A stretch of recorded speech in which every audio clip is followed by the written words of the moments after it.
Mass incarceration to smart decarceration. The United States is the world leader in incarceration. Mass incarceration began in the 1980s. It targets vulnerable and marginalized groups. The United States holds 5% of the world's population and 25% of the world's prisoners. Incarceration started to decline starting in 2009.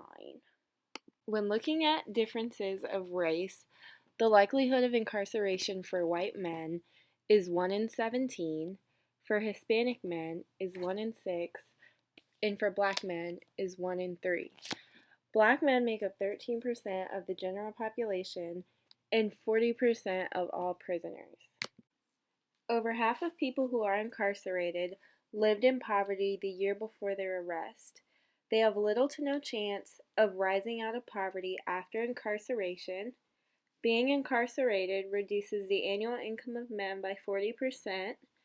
Homelessness among former prisoners is 4 to 6 times the rate of the general population. Prisoners with mental health disorders range from 14% to 25%, more than double the percentage of the overall adult population. 375,000 people with serious mental illnesses are incarcerated on any given day rather than living in community or therapeutic settings. Severe psychological distress can occur from within the prison.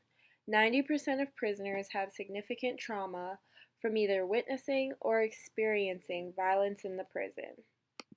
Smart decarceration requires altering the over-reliance on incarceration. To begin the process of smart decarceration, step 1 is to reconsider the utility and function of incarceration. The United States' typical response to crime is incarceration. To reduce the amount of people who are incarcerated, finding alternative ways to crime would be necessary. Step 2 is supporting innovations across all sectors of the criminal justice system. So this would consist of making adjustments to all parts of the criminal justice system, such as law enforcement, courts, jails, prisons, and probation officers. Step 3 is multidisciplinary approaches to policy and practice interventions. This could be achieved by using the person and environment perspective. Step 4 is rigorously evaluating and applying emerging evidence, so using research to implement behavioral interventions that could reduce recidivism rates.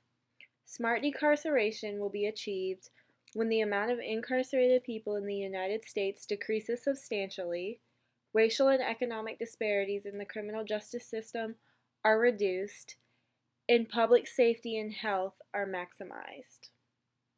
Social workers can contribute to the start of smart decarceration by advocating for equality and social justice within the criminal justice system, implementing interventions to reduce recidivism, and by using evidence-based practice to find alternatives to incarceration.